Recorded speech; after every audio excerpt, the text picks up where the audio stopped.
Salut à tous, c'est Parlons Cash l'hebdo. On démarre avec cette annonce d'EDF en pleine flambée des prix de l'énergie. L'opérateur ne coupera plus l'électricité à ses clients en cas d'impayé.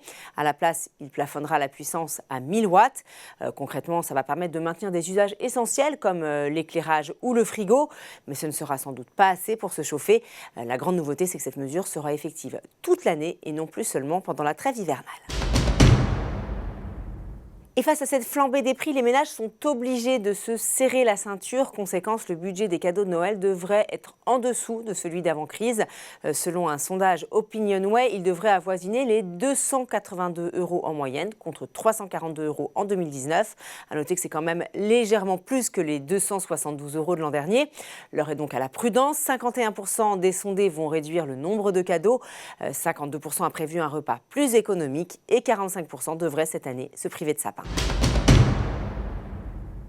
Et on termine avec les paiements en ligne dans le collimateur de la BCE. Selon elle, 80% de la fraude à la carte bancaire en Europe en 2019 concernait des paiements à distance, que ce soit par Internet ou téléphone.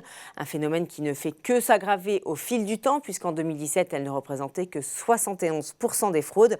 Rappelons que ce type de fraude survient en général après l'usurpation des identifiants de la carte bancaire. Voilà, Parlons Cash, l'hebdo, c'est fini pour aujourd'hui. On se retrouve le week-end prochain.